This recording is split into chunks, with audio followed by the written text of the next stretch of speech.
Hello friends, I'm Suresh Kumar from Smart Leaders IAS. The prelims examination is over.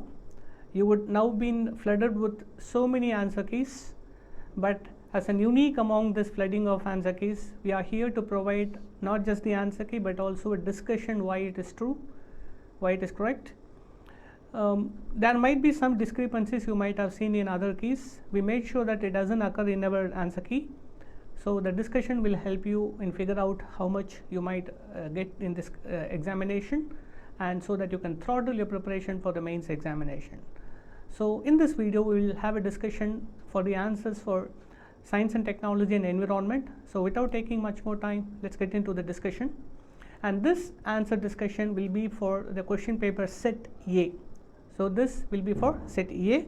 Let's move on to the questions now.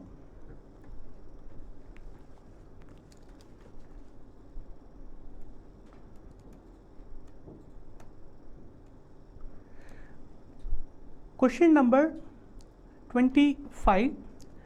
It is about the cirrus cloud thinning technique and the injection of sulfate aerosol into stratosphere. Now looking at the first option, rain, and the second option, tropical cyclone, you can easily conclude that they are wrong because both of these phenomenon are restricted to troposphere, but the question contains stratosphere, so both are wrong. Then coming to effects of solar wind, you might have known that solar wind is in fact prevented only by the Earth's magnetic sphere, not these technologies. So this also is wrong. So the remaining answer is global warming, and that's the correct answer. Cirrus cloud thinning will help in the thinning of the cirrus clouds, which will help in the poor absorption of the of the heat re-radiated by the Earth, which helps in reducing global warming 1, and stratospheric aerosol injection also helps in reflecting the sunlight back into the space. So reducing the global warming is the answer for the 25th question. 26th question about pyrolysis and plasma gasification technology. In the recent times, there was a lot of talk about waste to energy plant in India. Even though it is one of the innovative technology, it didn't take up much. There was a criticism about this in the recent times. Probably that could be the reason why this question was triggered. So pyrolysis is a technology where combustion occurs in the poor presence of oxygen, or we can say absence of oxygen. So extraction of rare earth elements where no combustion, no burning is involved, so this is wrong. Extraction of natural gas, you might be knowing the technology which recently been much debated is hydraulic fracturing, not pyrolysis, that is also wrong. Hydrogen fuel, it is also not correct. The correct answer is hydrogen to waste to energy technologies, because pyrolysis and plasma gasification technology produces syngas from solid wastes. So waste to energy is what referring to pyrolysis and plasma gasification. 26th answer is D. Question number 28. This is an Aristotelian logical question. It is also very vague in nature. This may help us to easily say the answer most probably should be D, but also we should not end up in guessing answers like this. We have to be very careful. Some species of turtles are herbivores. In fact, turtles are omnivorous. Some are carnivorous, some are herbivorous, some are omnivores. For example, green sea turtle is a purely herbivorous turtle. So some species, it is a correct statement. Some species of fish, yes, surgeonfish, parrotfish are purely herbivorous fishes, that is feeding on coral reef growths. It is also correct. And third, it says some species of marine mammals, so are herbivores. It is also correct, in fact, because dugong and sea cow are herbivorous mammals. It is also correct. And the fourth one says some species of snakes. We all know snake lays eggs, which means it is oviparous. But here they are given viviparous. But this statement is also surprisingly true, because sand boa and anaconda are species which gives birth to young snakes. They don't lay eggs and incubate them. They give birth to young snakes alive. So there are some snakes which can be viviparous also. So all the statements are correct. Moving to the next one, question number 30 about microbeads. UPSC is very notorious for this way of framing questions. We might have came across the topic called as microplastics, but instead of asking microplastics, they called it as a microbeads. That's where the strategy lies. So microbeads in fact is also a reference to microplastics. Any plastics less than 5 millimeter in size is called as microbeads. So why that is a great concern? It can cause skin cancer. Plastics is something a substance of a longer persistence in the environment. It is not directly resulting in a skin cancer, so that is wrong. And they are small enough, correct, but not absorbed by the plants. That is also wrong. They are often found to be used as a food adulterant. No, that is also not correct. The correct answer in fact is marine ecosystem. That was in fact the talk of the town, where the microplastic pollution is known to be increasing in the recent times in the world oceans. The answer is A for the question number 30.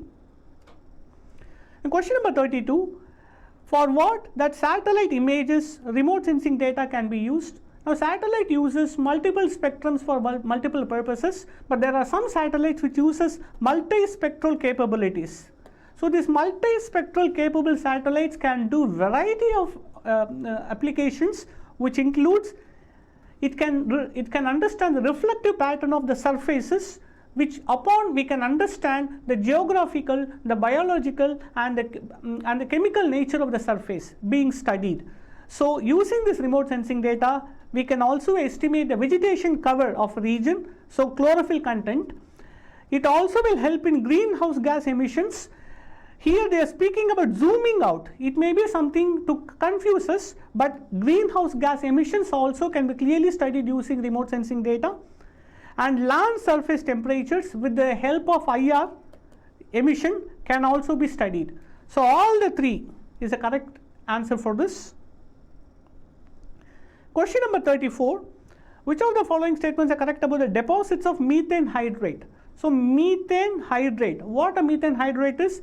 They are methane molecules trapped inside a water crystal. So these methane hydrates are formed in the deep ocean sediments by the activity of microorganisms. They are mostly found on the sea floor. So second statement seems to be correct, but it also says Arctic tundra. You might have came across that methane hydrate is found only in underwater, but be careful, Arctic tundra is known for the presence of permafrost, the soil which are frozen for more than 2 years. Permafrost have also been identified as a source of methane hydrate. So second statement is correct. Now moving to the first statement, this methane hydrate requires a particular condition for its stability. An increase in temperature results in the melting of the crystal, ice crystal, which in turn results in release of methane. So global warming can melt the ice crystal, in turn releasing methane into the atmosphere. So global warming might trigger the release of methane gas from these deposits. That is also correct. 1 and 2. Now with this combination we can eliminate C and B. Now I have to see once again whether 3 is correct or not. The third statement, methane in atmosphere oxidizes to carbon dioxide. This is mostly done by hydroxide radical. Every greenhouse gas has its own lifetime in the atmosphere, and methane has a lifetime of about 9.6 years. Why? Because hydroxyl radical in the atmosphere cleaves the methane into carbon dioxide and water vapor H2O. So all the 3 statements are correct for this question. D is the answer. Question number 35.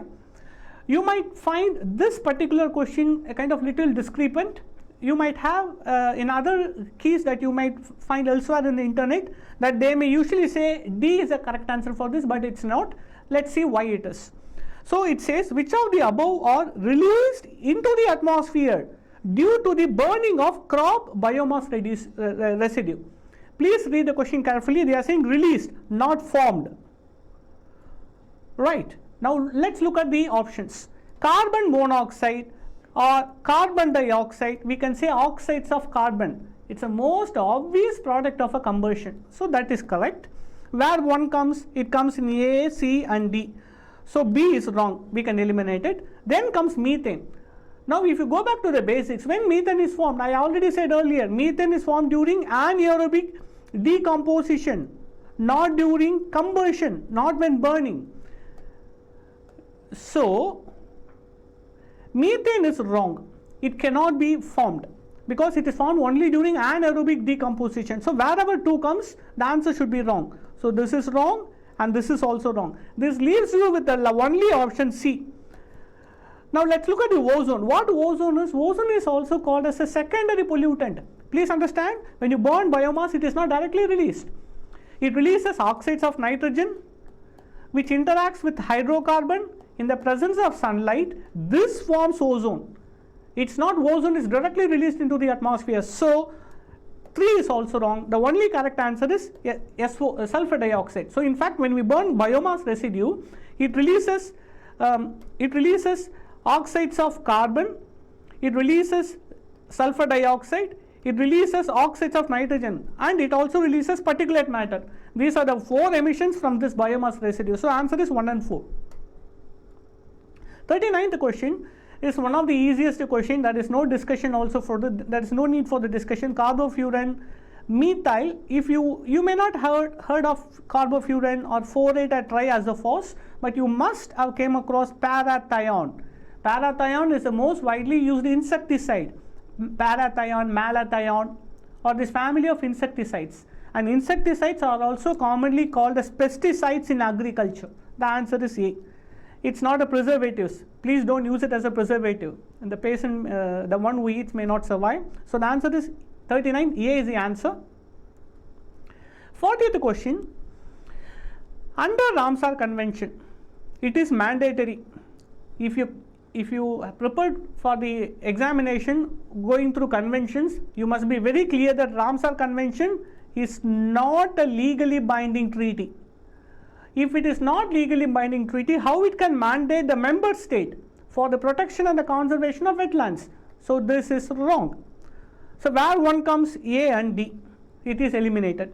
Then comes Wetland Rules 2010, were framed by the government of India, right?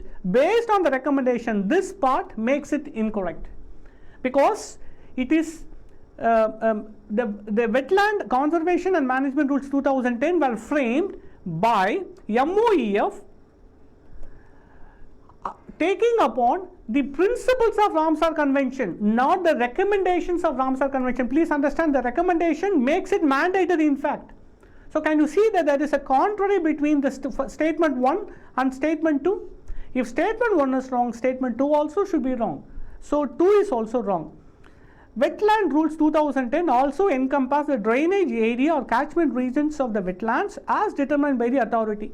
The statement simply asks, can the wetland be extended beyond the actual wetlands? That is true, because Central Wetland Conservation Authority established under these rules is empowered to declare any wetland to be coming under its rules. So third statement is the only correct statement in this question. So 40th question, 3 only is the right answer. Question number 41. In fact, in August 2018 of last year, there was an important report published by a panel of Indian agricultural scientists about the release of nitrogen from agricultural activities in India. It was called as Indian Nitrogen Assessment Report 2018, and this question was directly taken from that particular report. Agricultural soils release nitrogen oxides into the environment. Yes, in fact, according to the report, agriculture is the largest sector for release of nitrogen, oxides of nitrogen into the atmosphere. It is a correct statement. Cattle releases ammonia into the environment. That is also widely known because cattle are methanogenic animal. because these animals releases methane into its atmosphere in its life cycle, so it is also correct. Then poultry industry releases reactive nitrogen compounds into the environment. Don't get perturbed by this word reactive nitrogen. It is a reference to ammonia and as well as NOx. So poultry is also an organism which is a significant producer of reactive nitrogen gases into the atmosphere of about 7%. So third statement is also correct. D, 1, 2 and 3 is the right answer for this. Now this question is about hydrogen-enriched compressed natural gas.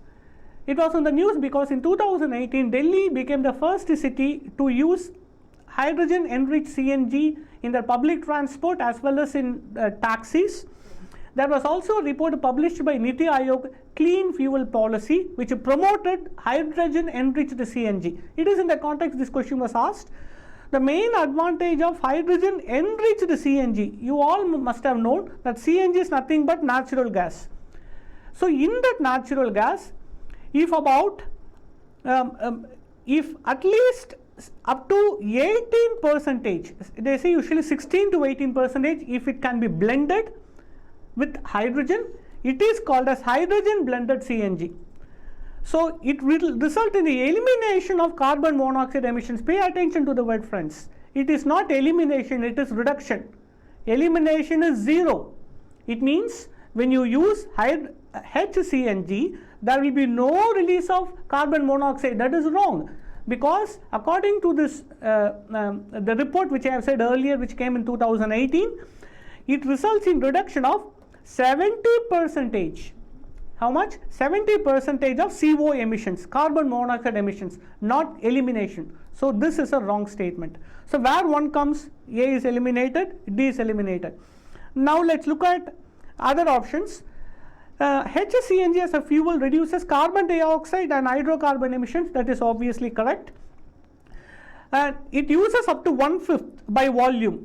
It can be blended, which means approximately 20%, which I already said 16 to 80%. So it's very close. 16 to 18% is 1/5. So it is also correct statement. And hydrogen CNG makes the fuel less expensive. Now that is not correct. In fact, that's wrong, because there will be a slight increase in the cost of H-CNG compared to CNG. In fact, in the reports that was widely seen in the last year, CNG per liter was cost about 42 rupees, but H-CNG is expected to cost 43 rupees. That is a marginal increase, not less expensive. It is slightly expensive, so this also is wrong. The correct answer is 2 and 3 only. Now moving to the next question, 55.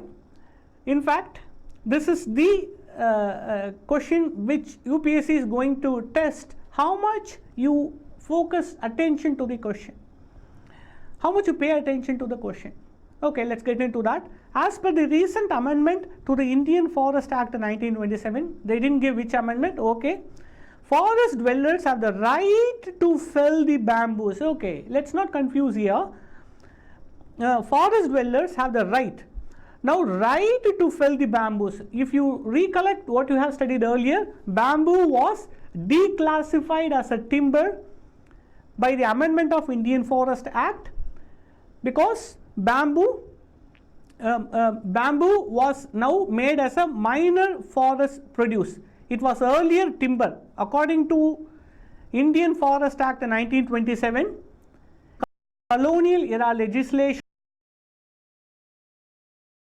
2006, that this anomaly was corrected. Forest Rights Act provided a set of rights for the forest dwellers.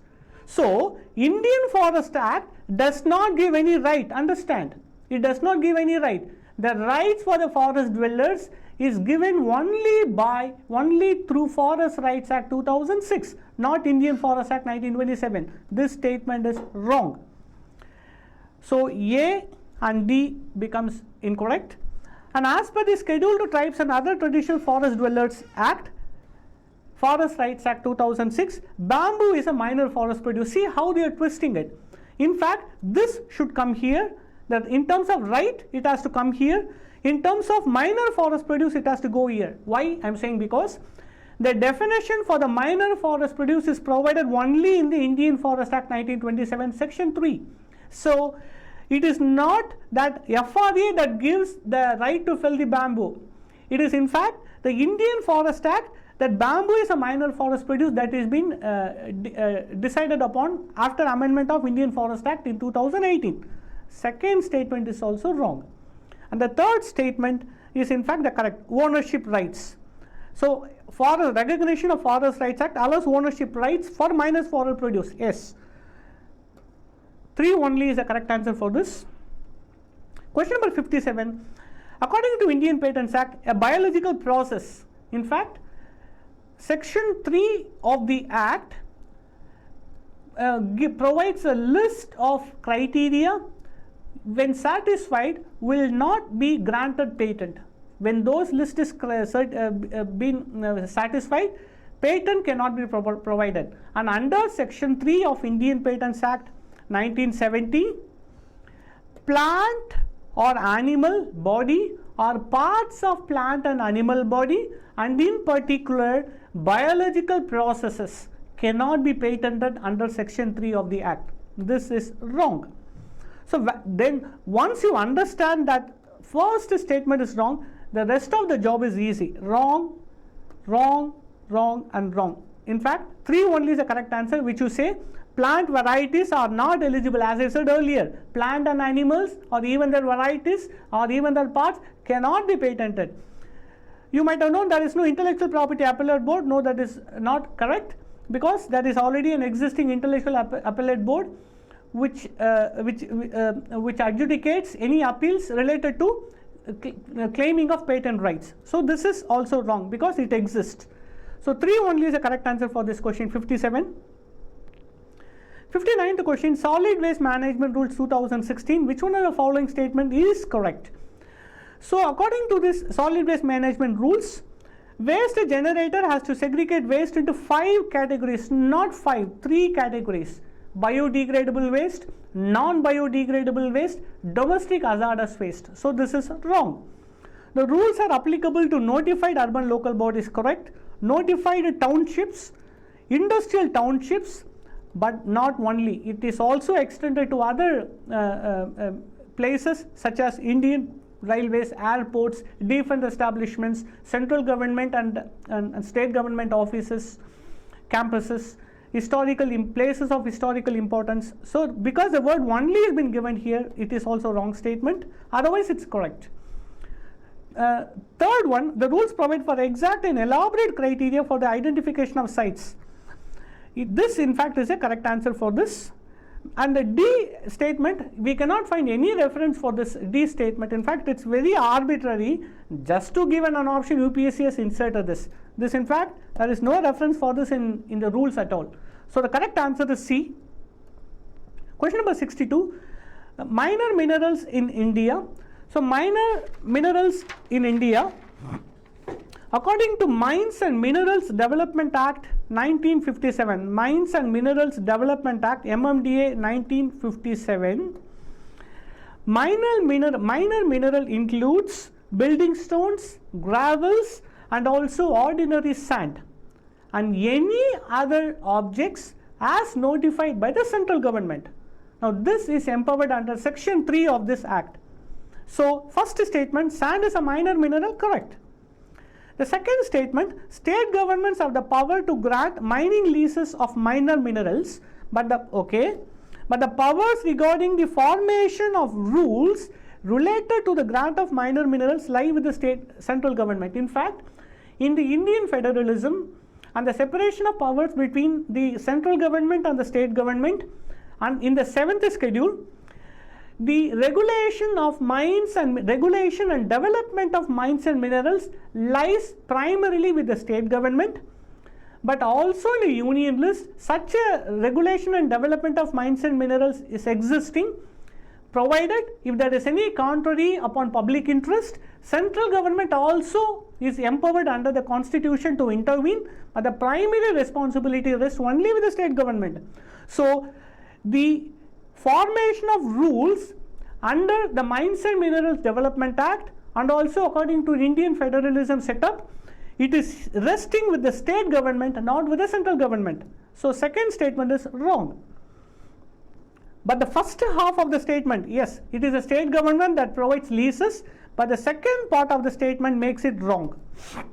Third statement, state government have the power to frame rules. Please pay attention, friends. This is where you can find the certain clue that UPSC gives to us. See, here they say formation of rules is with the central government, but in the third statement they say state government have the power to frame rules. Can you understand? Either second has to be correct or third has to be correct. But in fact, in this case, C, third statement is the only correct answer for this. 68th question, CAMPA. It was formed in the year 2009 as an ad hoc executive body as per the order of the Supreme Court in the Godavarman case 1995. So you also might be aware that CAMPA exists at national as well as state level also. So first statement is correct, and people participation is mandatory. Sometimes we confuse certain policy initiatives undertaken. People participation in fact is mandatory in certain projects under EIA, Environmental Impact Assessment. Under compensatory afforestation fund management, it is a fund management, friends, collected from the diversion of lands for non-forest uses. And how do you think that people participation need to be mandated there? Second statement is wrong. So one only is the correct answer for this. Question number 74. PNGRB is a regulatory body, correct? Set up by the government of India, but it says first regulatory body. That is wrong. It was set up only in 2006. Imagine India being a republic for a long time. It would have set a lot of other regulatory bodies, in particular RBI. We can say it runs back even before the independence of India. So first statement that PNGRB is a first regulatory body, it's a wrong answer. It's a wrong statement. One of the tasks of PNGRB is to ensure competitive market for gas. Yes. And appeals against the decisions of PNGRB goes before the appellate tribunals for electricity. It is also a correct statement. 2 and 3 is the correct answer for this. Question number 75. Differences between LTE and VoLTE. You would have known about 2G, evolution, 2G, 3G, 4G, and now we are speaking about 5G. In fact, we expected questions on 5G, but rather than that, they went back into the existing technology and asked questions there. So in 2G, voice calls and the data are interlinked. That's why when you make a call, when you have to switch off your mobile, automatically data connection will switch off. That's what with 2G. In 3G, there is a separation, but the quality of the calls and the quality of the data link will be poor. And an upgradation of that is 4G. In fact, LTE is more commonly or even commercially is called as 4G. It is not called as 3G. In fact, 3G, if you bought a smartphone and have looked at the notification, I'm saying about 4-5 years back, you would have seen this word HSPDA. This is what referring to 3G technology. LTE refers to 4G technology most commonly. VoLTE is a development of LTE technology where voice call is made through data transfer. Your voice call is made through data transfer. So it enables the transmission of both voice as well as data simultaneously at very high speeds.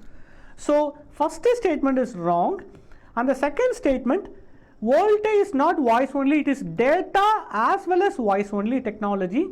LTE is the data only technology responsible for wireless mobile broadband communications. So LTE is data only, correct, but VoLTE is data and voice only, and data and voice technology. So both the statements are wrong. Neither one nor two is the correct answer. 78th question, extended producer responsibility. The concept of extended producer responsibility was first introduced to India through e-waste management rules 2011, which entered into force in 2012. All the other rules has no relevance here. C is the correct answer. 90th question, the money multiplier in an economy. It was a question left out with the previous, so I just want to give a small discussion on this. So money multiplier in an economy occurs when the lending capacity of a commercial bank is high. Now, when the lending capacity is high, money multiplier effect occurs. Money multiplier is nothing but creation of credit. How the creation of credit occurs? When the bank lends money more, the interest generated upon it and other bonds generated upon the lending activities, it multiplies the money already invested. So money multiplier effect depends upon the lending capability of a commercial bank. Now you all would have known that any increase in cash reserve ratio will decrease the lending capacity of a bank. In fact, money multiplier is inversely proportional to cash reserve ratio. The correct answer is only when more people invest in the bank in terms of banking habit. Now that pool of money with the bank will help in its more dispersal of the funds in terms of loans and investments, which in turn results in multiplier effect. The answer is B. 91st question, in terms of digital technologies, consider the following statements. Here also, with respect to an earlier question seen, here also there is a certain clue here. In augmented reality, a simulated environment is created and the physical world is completely shut out. Okay. In virtual reality, images generated from a computer are projected onto real life objects as surroundings. Okay, good. So far, so good. Augmented reality allows individuals to be present in the world. Now, please look at this. AR allows individuals to be present in the world. Okay. But in the first statement, it says AR, the physical world is completely shut out. Now, look at this. Either 1 should be correct or 3 should be correct.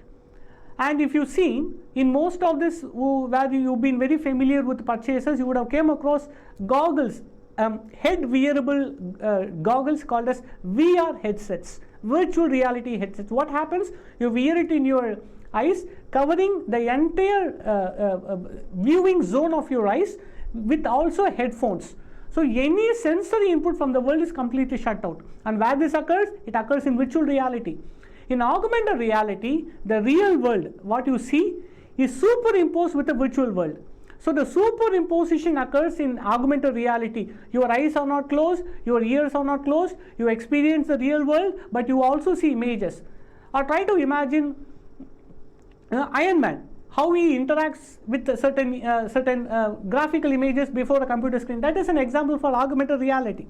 So completely shut out is wrong, because individuals are present in the world and improves the experience using the camera of a smartphone or PC. This is a correct statement. So where 3 comes, it comes here or here. So A is wrong, D is wrong. Now let's look at virtual reality. Images generated from a computer are projected onto real life objects. Okay, but already we have seen earlier what? AR, if it is superimposition of real and the virtual world, virtual reality should completely shut it out. So then second is something a wrong statement, because it does not project it, but in fact VR closes the world and transposes an individual, providing complete immersion experience. So correct answer is 3 and 4. Question number 92, Denisovan. In 2018, last year, there is something in the news called as Denisova 11. Why it was in the news? Because this was a DNA archaeological fragment identified by the scientists, and it is considered to be the first interspecies child born between Neanderthals and Denisovans.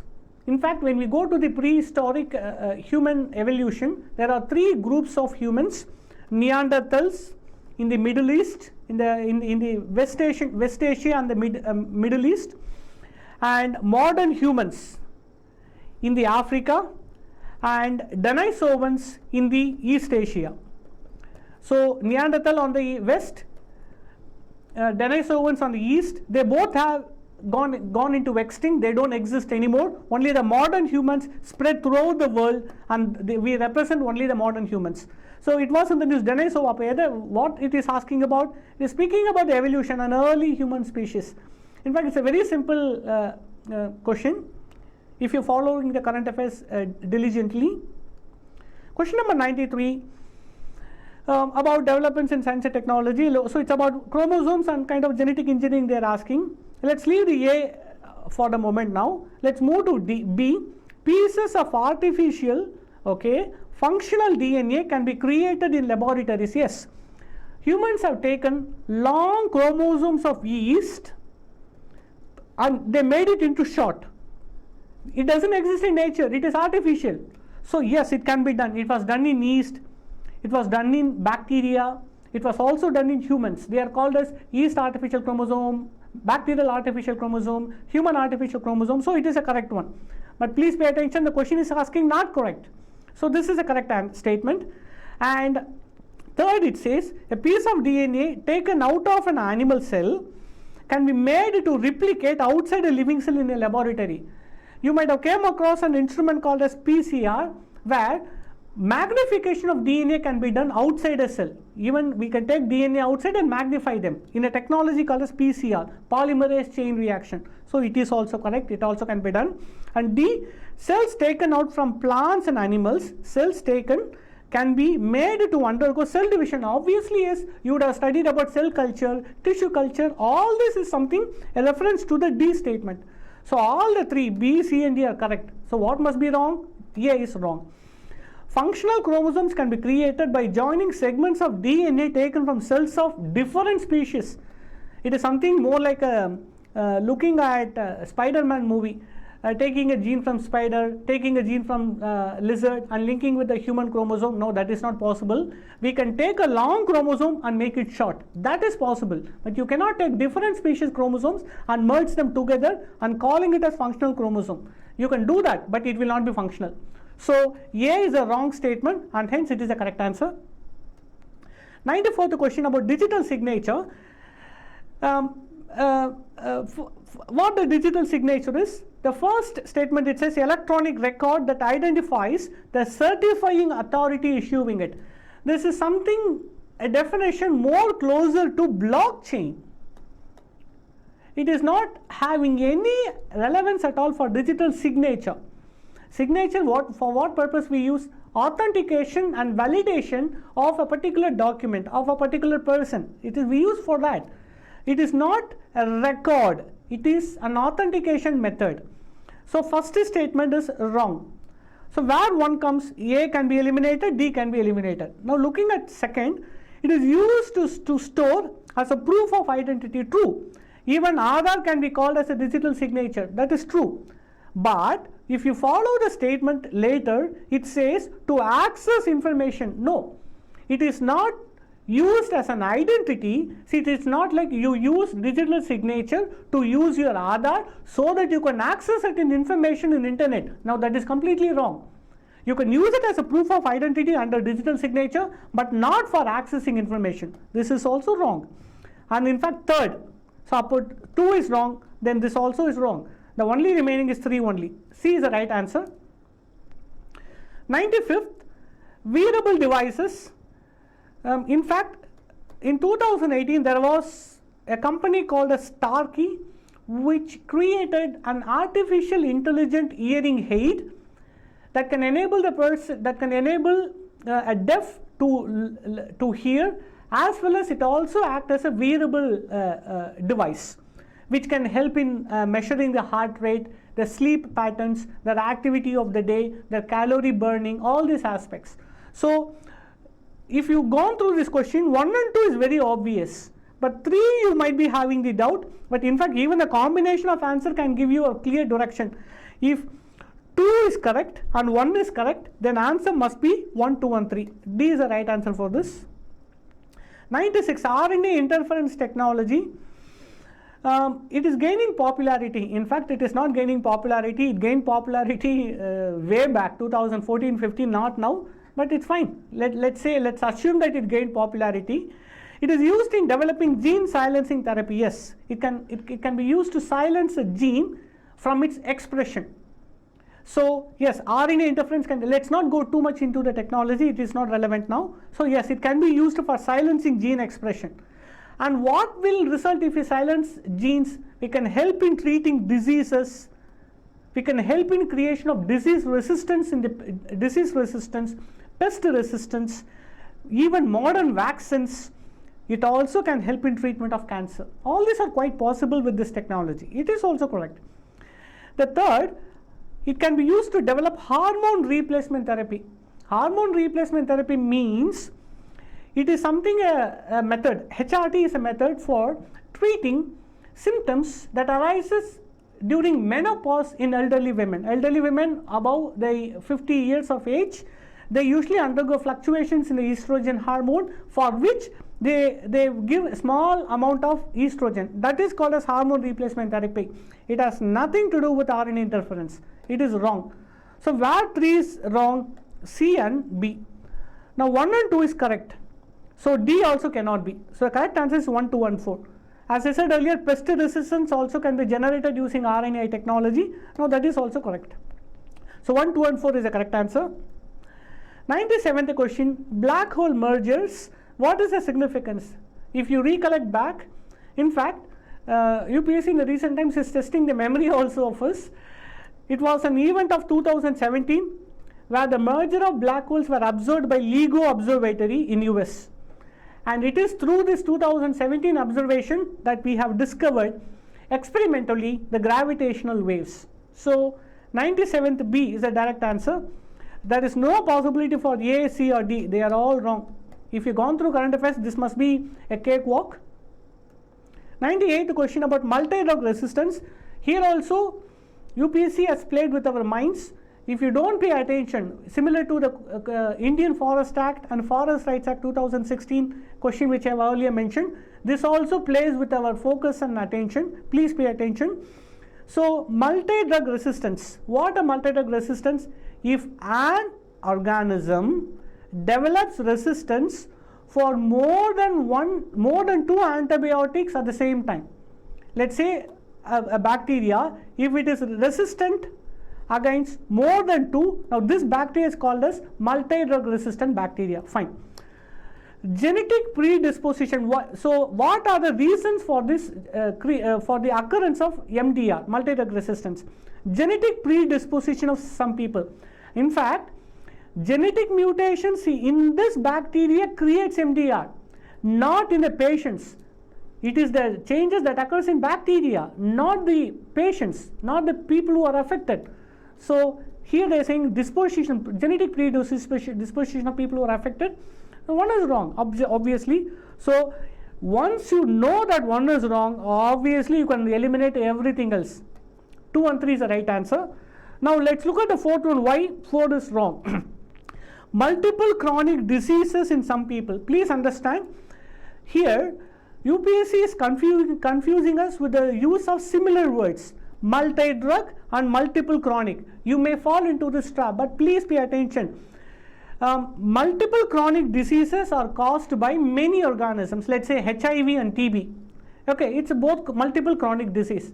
But HIV, the formation of multi-drug resistance in HIV is different, and the formation of MDR in TB is different. They don't combine together. Fourth option is something very wrong. Now, by using the similarity of the sound, it may confuse us, but don't fall into the trap like this. The answer is 2 and 3.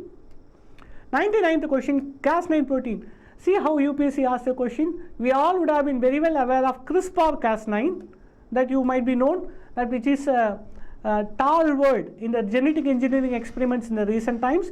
But leaving out the word CRISPR, they have used only Cas9. But even I think many of you would have got this answer very correctly. A. It's a molecular scissor for cutting and editing genes and chromosomes. So A is the correct answer for this. The last question, which of the following statements is not correct? Okay. Hepatitis B virus is transmitted much like HIV. True. Body fluids. HIV is transmitted to body fluids. Blood, semen, even saliva, to a significant amount, it can be transmitted. Similarly, hepatitis B also transmitted. So it's a correct statement. But don't worry. If you're not very aware about this, okay, leave it out. Let's keep it in reserve. Okay. Is it correct or wrong? But if you look at the B option, hepatitis B, unlike hepatitis C, does not have a vaccine. If you recollect your memory, when you have read about universal immunization program, which India adheres to. In 2007, hepatitis B vaccination was a part of this program. So which means there is an existence of hepatitis B vaccine, but it says hepatitis B does not have a vaccine. So this is a wrong statement. In fact, so it is the answer for this question. Even C, globally the number of people infected with the hepatitis B and C virus are several times more. UPSC is just making us to confuse. They are not asking us to remember the fact how many are affected with this disease, what is the burden of another disease. That is not relevant.